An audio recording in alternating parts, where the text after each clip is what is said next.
Alors aujourd'hui donc on est au salon du festival de Lille exactement avec Yes.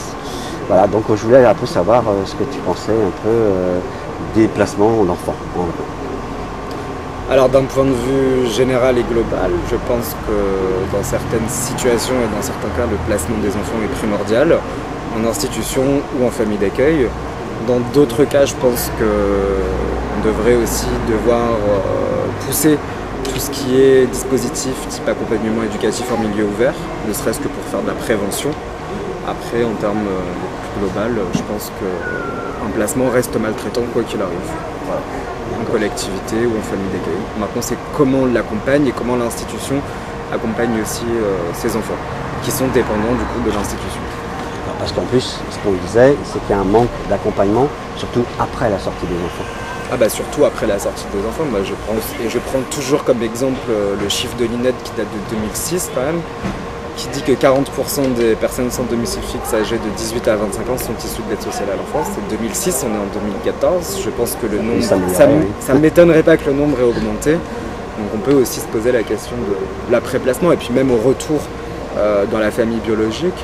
On peut aussi se poser la question de l'accompagnement de ces parents qui de nouveau récupèrent ou retrouvent leur enfant après une séparation, qu'elle soit longue ou moins longue. C'est comment on prépare le retour et comment on accompagne les personnes qui reçoivent les enfants, qui les récupèrent entre guillemets, donc à l'origine les parents.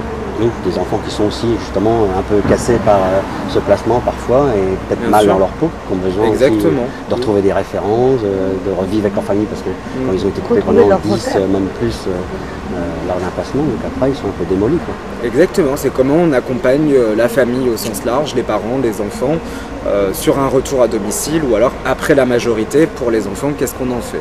Donc privilégier la prise en charge jusqu'à 21 ans en contrat jeune majeur pour les enfants qui n'ont aucune possibilité de retour au domicile ou pour qui le retour au domicile peut être malgré tout nocif, parce que ça peut être un cas de figure, mais l'après-dispositif ASE, oui, c'est un questionnement encore aujourd'hui, c'est qu'est-ce qu'on en fait et comment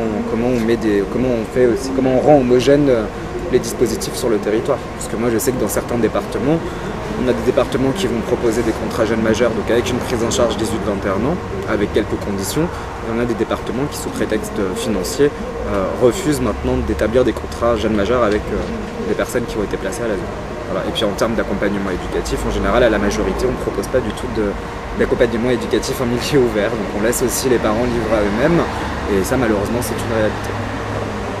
Et tu nous as parlé aussi sur ce qui va en train de se passer justement avec des gens, des élus et non élus comme Madame Meunier, ce qui va essayer de se mettre en place pour essayer. Alors c'est pas avec Madame Meunier, c'est avec la secrétaire d'État à la famille, donc Laurence Rossignol, où là on organise une grande concertation nationale, enfin une concertation nationale concertée, donc avec les différents partenaires.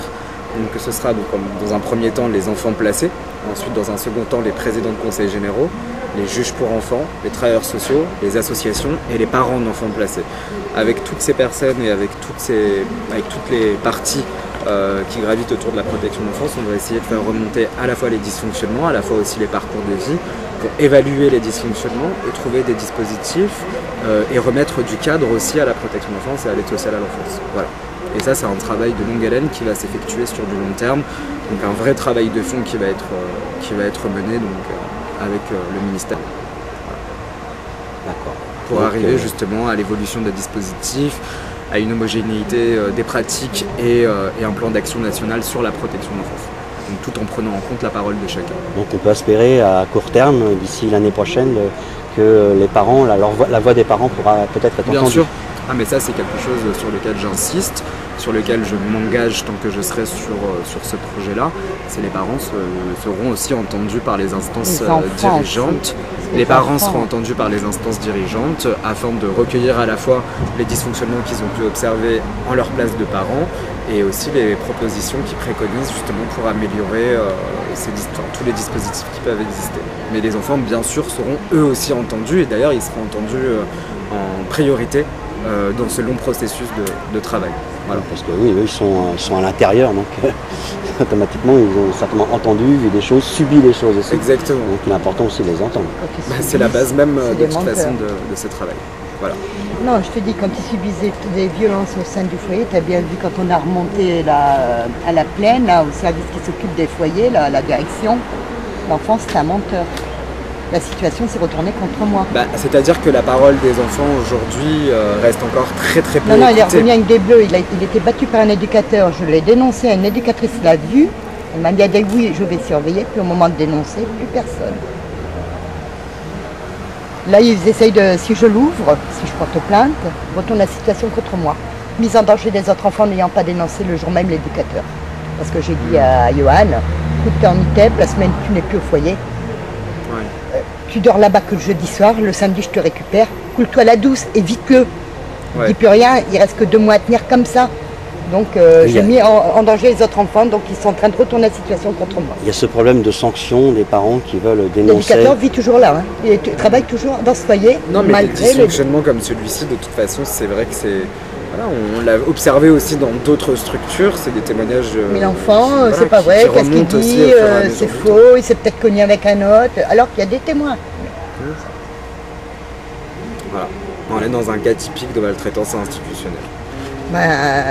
Dans le sud, il y en a un, Fabien Laclaque, qui a volé dans le carreau. Dans une mec.